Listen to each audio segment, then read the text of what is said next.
Pero antes de comenzar la clase estaba preguntando si alguien tiene alguna consulta sobre la unidad 3 o sobre las unidades anteriores, si quiere Bien, preguntar algo. yo, Leonor, estaba haciendo el ejercicio 6, el que había quedado pendiente. Eh, bueno, me compré la tablita periódica, si no era imposible. Y ahí decía, ¿cuántos protones, neutrones y electrones hay en cada una de las siguientes especies? Y el A decía 12C. Ahora, yo lo que busqué en la tabla periódica es el C, que es carbono. ¿Voy bien o no? Sí, sí, sí. Sí. Ahora, ese 12 que está arriba, ¿qué significa? A ver, espera, déjame ver, vos estás hablando de la Sí. unidad 3, ¿no? Eh, O sí, es a otra ver. unidad. Sí. No, no, creo que era la última. A ver, la Bueno, unidad 3, sí. la última que vimos es la unidad 3. A ver, No, no, vamos a ver, claro, que había que revisar. déjenme ver qué es lo que estaba en esa unidad 3. Hasta el 7 Decía, hicimos juntos. eh, ah, El 6, es este. Sí. esa. Voy a copiar los datos que no los tengo impresos. Déjenme ver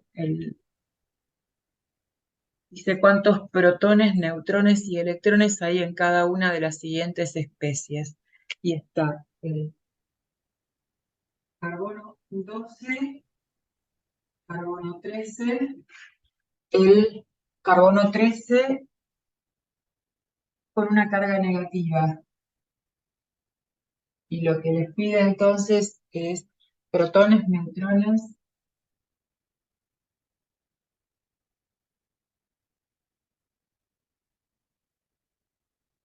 electrones. Y ¿qué más dice? En base a sus respuestas, ¿qué tienen en común todos los iones y átomos de carbono? ¿Qué aspecto estructural es diferente en isótopos de un elemento particular? Esas son las consultas. Entonces, nosotros habíamos visto que en la tabla periódica, sí, acá está, eh, habíamos visto que había un dato que corresponde a la masa atómica y el otro era el número atómico. Eh, Normalmente poníamos, por ejemplo, si tengo que buscarlo en la tabla periódica el carbono, de la tabla periódica surge que la masa atómica es 12 y el número atómico es 6. A esto se lo llama A, se lo simboliza con la letra A y a este con la letra Z. Y sabemos que Z me está dando la cantidad de protones y A es la cantidad de protones más neutrones. Esos son los datos que yo conozco, que sé por lo que dice eh, el apunte. Entonces, en función a esto, yo puedo completar esto. Lo que me está apareciendo acá son isótopos del carbono que tienen distinta masa atómica. Si tienen distinta masa atómica, pero solamente lo que difiere es la masa atómica, va a seguir teniendo el mismo Z en todos, ¿sí? Entonces, si todos tienen el mismo Z, si Z es igual a 6 para el carbono, en la cantidad de protones acá voy a tener que completar con 6, 6 y 6. Después, la cantidad de neutrones va a diferir según la masa atómica que tenga. ¿Por qué? Porque esa masa atómica es la suma de protones más neutrones. Si esto se mantiene igual, lo que va a cambiar, si cambio A, es la cantidad de neutrones. Para el primero, si protones es 6, para una de 12, la cantidad de neutrones es 6. Para el que, este que tiene un A de 13, la cantidad de protones es 6, cantidad de neutrones es 7.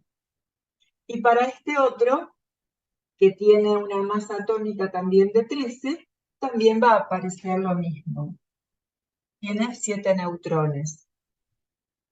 En estos dos, este y este, son átomos neutros. Es decir, que no tengo carga en el átomo.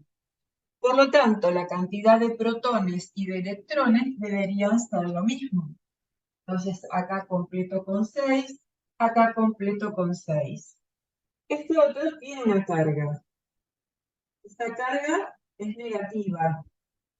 Es decir, que ganó un electrón. Por lo tanto, acá tengo que poner 7 electrones. ¿Se entiende cómo completo la tabla? Perfecto, gracias. Sí, sí, sí, sí. Ahora sí. Y si tengo que contestar, esperen que cómo eran las otras No cosas. me acordaba de dónde salía ese 12, de arriba. El 12 lo vimos en cómo se... A ver, esperen que me fije en qué parte estaba del apunte. No me Acá. acordaba en su... Estaba hablando sin que ustedes me pudieran entender. Es lo que está en la página 2. Eh, Me refería a esta parte que está acá. Para esta X estoy simbolizando cualquier elemento. Esta A que se pone acá arriba es el número másico, que es la cantidad de protones más la cantidad de neutrones. Este número que se pone acá es el número atómico, que es igual a la cantidad de protones. Y esto que se pone acá, cuando está, es la carga que tiene ese elemento. Y lo que les decía es que este ejemplo que pusieron acá no es el más feliz de todos, porque el litio tiende a perder electrones y no a ganarlos. No sé por qué eligieron esto, esto como ejemplo lo eliminaría, porque el litio tiende a perder electrones y formar un catión y no un anión como el que pusieron acá.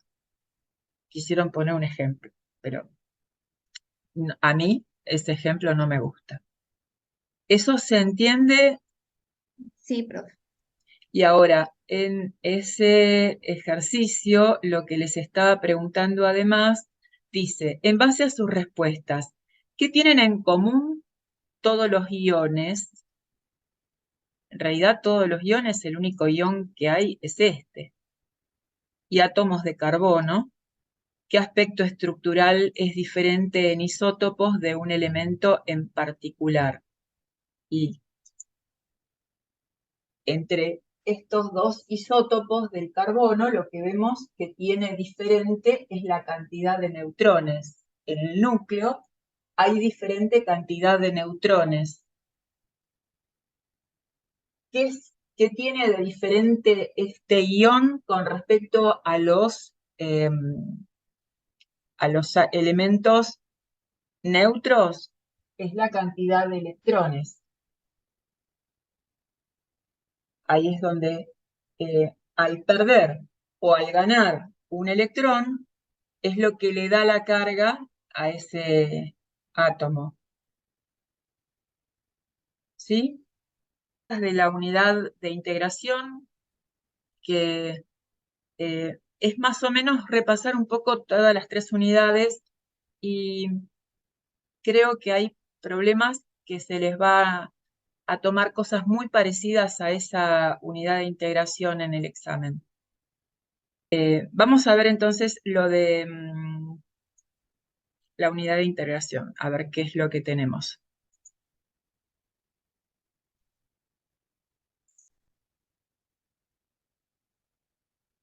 La primera pregunta. Determine cuáles de estas características corresponde al estado gaseoso. Y ¿se acuerdan que había un video en donde daba características de los distintos estados?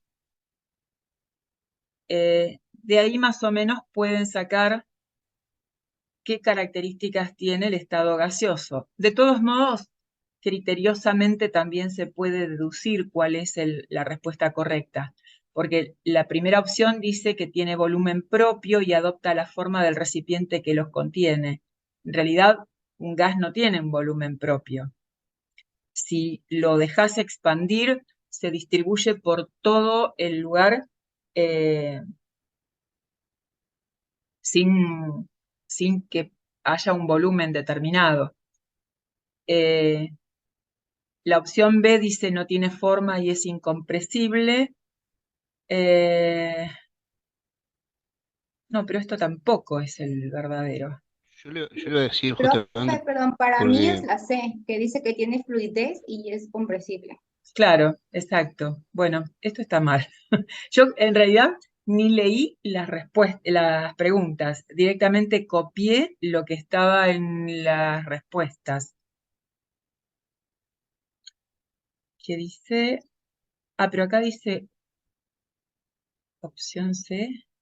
Esperen que, claro, no, yo copié mal, yo copié cualquier cosa también. En la unidad de integración la respuesta es la opción C. El ejercicio 2, determinar si los siguientes sistemas son homogéneos o heterogéneos.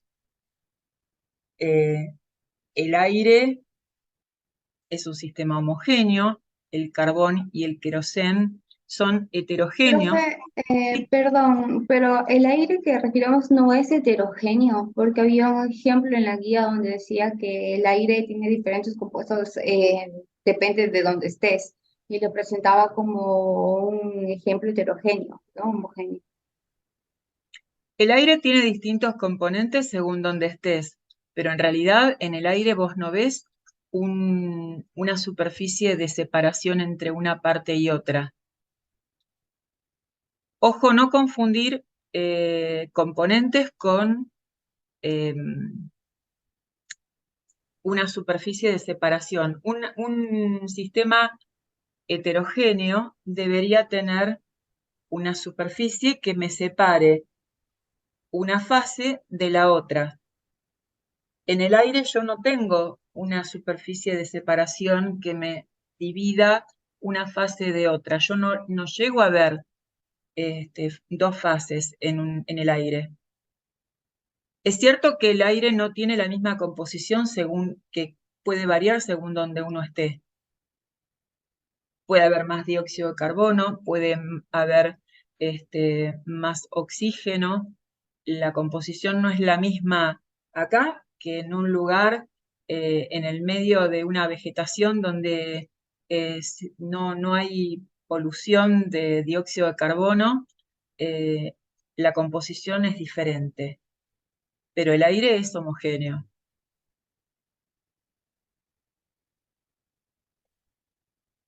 Si lo ves en dónde está eso que dice que es heterogéneo, decime, pero para mí es homogéneo. Bueno, profesor, y no, tal vez lo entendí mal, pero bueno, gracias. Pero lo que digo es que a lo mejor estás pensando en componentes y no fases. Que un sistema sea homogéneo o heterogéneo tiene que ver con qué cantidad de fases vos llegás a ver. ¿Se entiende la diferencia Sí, entre ujú. componentes y fases? Ahora, en este otro caso, entre el carbón y el querosén, sí hay dos fases, una sólida y otra líquida, y entonces aquí esto sí es heterogéneo. La leche, la leche es homogénea, siempre y cuando no la dejes mucho tiempo y empiece a separarse si es leche con cierto tenor graso, que se forme una película arriba, una superficie con mayor tenor graso y abajo que esté más acuosa, pero así en general la puedo tomar como que es un sistema homogéneo. El agua Profesora, potable, sí, perdón, le hago una consulta. Con lo que había explicado del sistema homogéneo y heterogéneo, sí. es, no sé cómo preguntarlo, es, eh, es indistinto con el aumento que se mire. O sea, si yo tengo un sistema homogéneo, use el aumento que use, nunca se van a divisar las capas que No, tiene, siempre va a ser una eh, única perdón, una única fase. no. Si lo mirás con mucho aumento, obvio que vas a poder encontrar cosas por ejemplo, en la leche vas a poder ver a lo mejor las partículas que son más grasosas, pero eh, se supone que esto lo estás mirando en forma a visión normal, Está bien. Sí, le ¿no? consultaba porque justo con el tema de la leche, me pasó hace unos años atrás con un profesor, cuando yo era más chico, que nos explicó el tema de la leche y nos dijo que a simple vista es homogénea, pero tiene, si se la puede considerar un componente heterogéneo, y ahí me entró la duda, por el tema que explicó lo mismo de la grasa que tiene cuando uno los mira con aumento.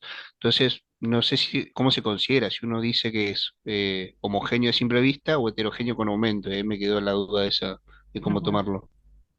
No, se supone que si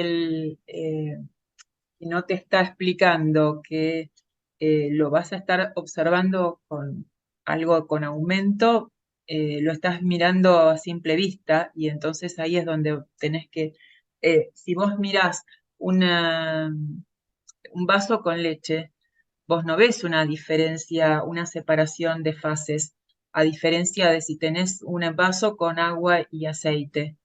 Claro, No ves separado una parte grasa de la otra, de la parte líquida.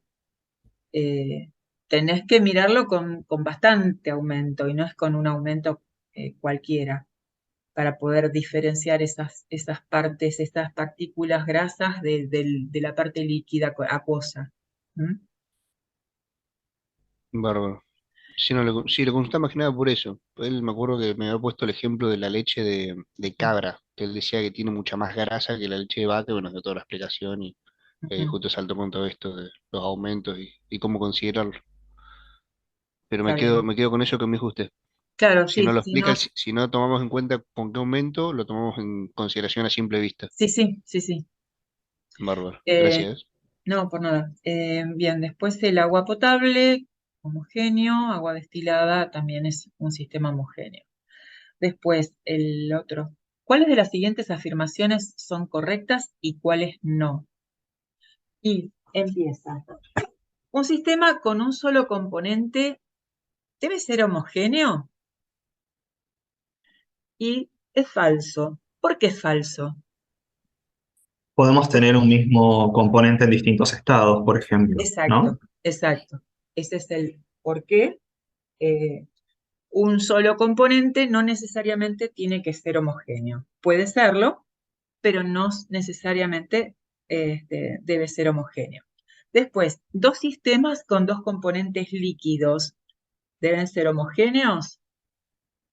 Puede que sí, puede que no. Puede que sean los dos líquidos que sean miscibles entre sí, por ejemplo, alcohol y agua, y entonces ahí yo tengo un sistema homogéneo, pero tengo dos componentes líquidos, agua y aceite, ahí los dos son líquidos, pero no es un sistema homogéneo, sino que hay una superficie de separación entre un líquido y el otro. Entonces, eso es falso. Luego, un sistema con dos componentes gaseosos debe ser homogéneo. Eh, Generalizando, puedo decir que hay una mezcla bastante homogénea entre dos gases, salvo que alguno esté muy denso y uno pueda ver así eh, algo a trasluz con una cosa, por ejemplo, cuando hay humo en el ambiente, pero ahí ya en el humo hay partículas en suspensión. Entonces, ese tampoco sería el mejor ejemplo.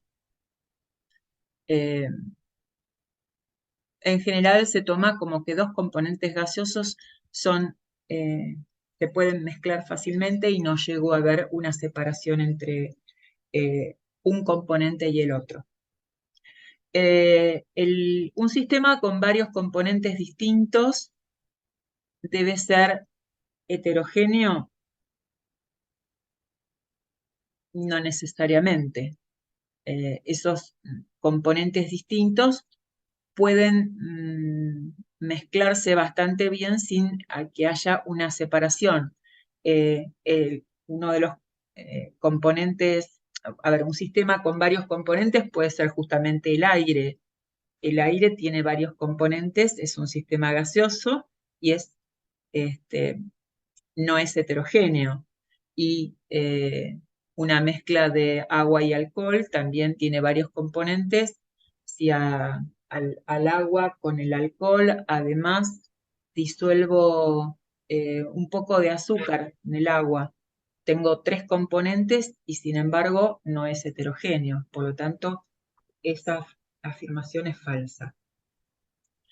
En el caso del agua, que está formada por oxígeno y la sustancia oxígeno y la sustancia hidrógeno. ¿Cuáles de las afirmaciones? Que si el agua está formada por oxígeno y hidrógeno, sí, es verdadero. Y después, por descomposición del agua se obtiene el elemento oxígeno y el elemento hidrógeno, también eso es verdadero. El ejercicio 4 da sistemas y pregunta si es heterogéneo o es homogéneo o es heterogéneo, la mezcla de agua, aceite y cuarzo. Categóricamente heterogéneo porque se ven 3 fases completamente distintas. Una muy acuosa, que se separa de la otra que también es acuosa, que es líquida, que es el aceite, y por otro lado el cuarzo, que es sólido. ¿Y cuáles son sus componentes? Hay 3 componentes, una es el agua, otra es el aceite y otra es el cuarzo. ¿Y cuántas fases hay? Hay 3 fases. ¿Qué métodos o métodos se podrían emplear para separar cada uno de los componentes de los siguientes sistemas? Y bueno, acá es cuestión de que ustedes vayan imaginando los métodos de separación. Ojo que acá esto es bastante común que se lo tomen. Y a veces, para determinadas mezclas, hay más de una forma de separar. Estúdiense bien cuáles son los distintos métodos de separación y en qué casos se usa cada uno o en qué tipo de sistemas. ¿Se acuerdan que había, según el sistema sea líquido-líquido, líquido-sólido, que había algunas, algunas formas de separación que eran específicas para unas mezclas determinadas? Bueno, estudiense eso porque esto entra seguro. A lo mejor tienen que elegir cuáles métodos de separación utilizarían en cada caso y a lo mejor hay más de uno para separar una muestra determinada que les den en el examen. Acá un ejemplo, el primer ejemplo es cuarzo y sal. Primero se disuelve la sal, después con esa disolución se filtra, se separa el cuarzo de la sal y después se evapora o se cristaliza, se hace la evaporación del agua en la cual se disolvió la sal y se obtiene por separado la sal. El agua y querosén por destilación. El agua y querosén también, si lo ponen en una ampolla de decantación, van a ver que hay, igual que agua con aceite, que se separa en 2 fases. Y en una ampolla de decantación se puede separar primero el líquido que está más abajo, que tendría que ser el agua, y después el querosén que queda arriba. Azúcar, agua y carbón. por filtración separo el carbón y después por cristalización o evaporación puedo separar el azúcar del agua. Y sal, hielo y agua. Bueno, primero separo el hielo, que es la parte sólida, que es fácil de separar por, agarrando las partes sólidas, y después la sal del agua por evaporación. Acá vamos a un ejercicio con números y con cálculos. Así que voy a escribir los datos que da acá y lo vamos a resolver en el pizarrón. Dice, una cierta masa de magnesio reacciona químicamente con 80 gramos de oxígeno.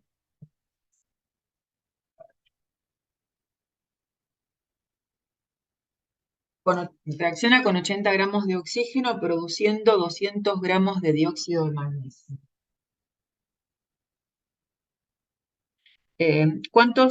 Indicar cuántos gramos de magnesio han reaccionado y en qué se basa para resolver este problema. Bien.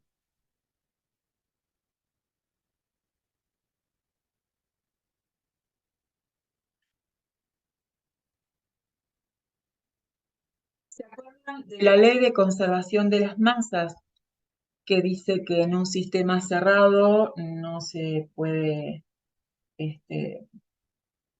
crear ni destruir las masas que están reaccionando, sino que va a haber una conservación de las masas? Puede que se transforme en otra cosa, pero las masas van a conservarse.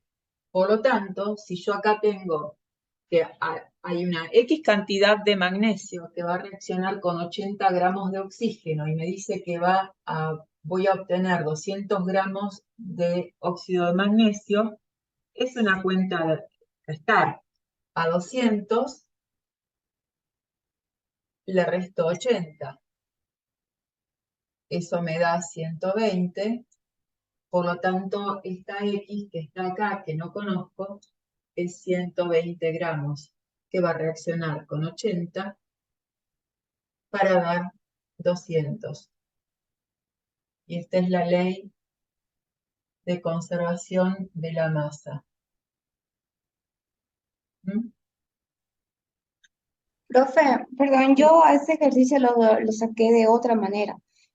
Tipo, primero viendo lo que era el peso atómico de cada elemento. Entonces, por ejemplo, magnesio y el oxígeno en total me daba 40. Entonces, puse como que si 40 gramos de óxido de magnesio reaccionaba con 24 gramos de magnesio, para 200 gramos que me pedía, que reaccionaba con cuánto iba a salir, entonces me salió 120. No sé si está bien como lo hice. Está bien, pero te complicaste más el cálculo, porque aparte, acá no te está hablando de qué tipo de óxido. Fíjate si tenés una tabla periódica, que el estado de oxidación del magnesio tiene, a ver, esperen que... No, estoy hablando macanas. No, está bien. El estado de oxidación del magnesio es 2. Esta es la única posibilidad. Pero de todos modos, hiciste un poco más largo el ejercicio. Eh, si se tratara de otro compuesto que tiene más de un estado de oxidación, el problema no te está diciendo cuál es el óxido que se forma. Acá es la única posibilidad, es este óxido. No hay otra, porque el magnesio tiene solo un estado de oxidación. Pero es una cuenta muy simple, es una resta, lo único que tenías que hacer. De todos modos, eh, algunas veces hay más de un procedimiento para llegar al resultado final. Mientras no hagas alguna macana en el cálculo, está bien. Y lo que vos hiciste también, esa forma de obtener ese resultado está bien. Y como después vos vas a tener que elegir entre las opciones que te da el examen para ese ejercicio, Mientras llegues al mismo resultado, 120, está bien. ¿Sí? Ok, perfecto, gracias. Bien. A ver, el ejercicio que le sigue habla de... Esperen que...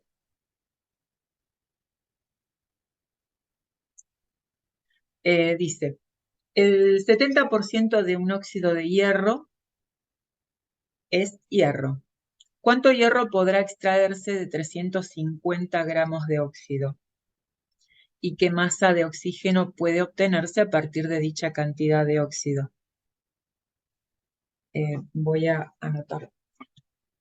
Un óxido es hierro. ¿Cuánto hierro podrá extraerse de 350?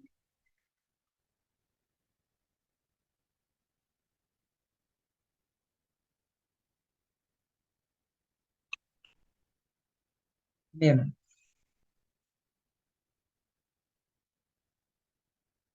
Estos son los datos que les da el problema. Acá tampoco les dice qué tipo de de óxido de hierro se forma. Eh, el óxido de hierro, el hierro tiene dos valencias, tiene valencia 2 y valencia 3. No les está diciendo con qué valencia está ese óxido de hierro. Les habla de un óxido de hierro sin especificar cuál. Y no importa saber. Entonces, acá eh, no puedo hacer lo que hizo la persona que preguntó antes, de llevarlo al peso molecular de lo que está reaccionando para hacer el cálculo. Me tengo que basar solamente con este dato. Me dice, con esto que está acá, que en una cantidad de óxido de hierro el 70% corresponde a hierro. Es decir, que si es el 70%, me está diciendo que de 100 gramos de óxido tengo 70 gramos de hierro. Si yo tengo 350 de óxido, ¿qué cantidad de hierro voy a tener? Acá tengo que hacer 70 por 350 sobre 100. Este gramos se va con este gramos. Y acá es 7 por 35. Tenía la respuesta que no la recuerdo. Me da 245 gramos.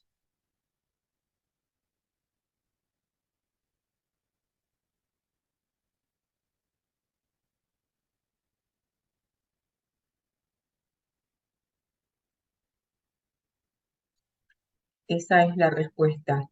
Lo que hice acá se entiende qué es lo que hice y por qué lo hice así. Profe, lo que puso 100 gramos de óxido, eso no entendí de dónde sacó. Me lo dice el problema. Fíjate que dice, el 70% de un óxido de hierro es hierro. ¿Qué significa que el 70% de un óxido de hierro es hierro? Que en 100 gramos hay 70 que corresponde a hierro. Estoy hablando de porcentaje. Este Ah, ok, porcentaje sí. me está diciendo que de 100 que yo tenga, 70 va a ser hierro.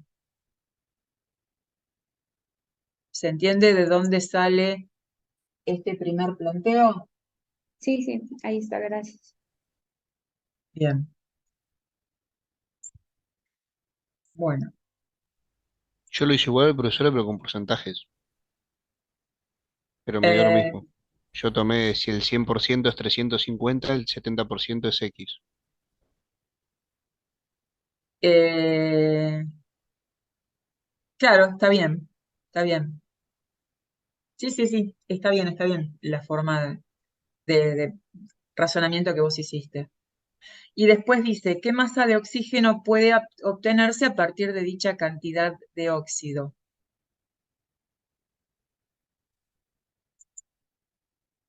¿Qué masa de oxígeno puedo obtener a partir de dicha cantidad de óxido? Es decir que yo sé que mezclo hierro más oxígeno, obtengo 350 gramos de óxido. No lo escribo porque no sé cuál óxido es el que me están diciendo de los dos. Yo sé que 245 es de hierro. Voy a mezclarlo con oxígeno, con una cantidad de oxígeno. ¿Cuál es esa cantidad?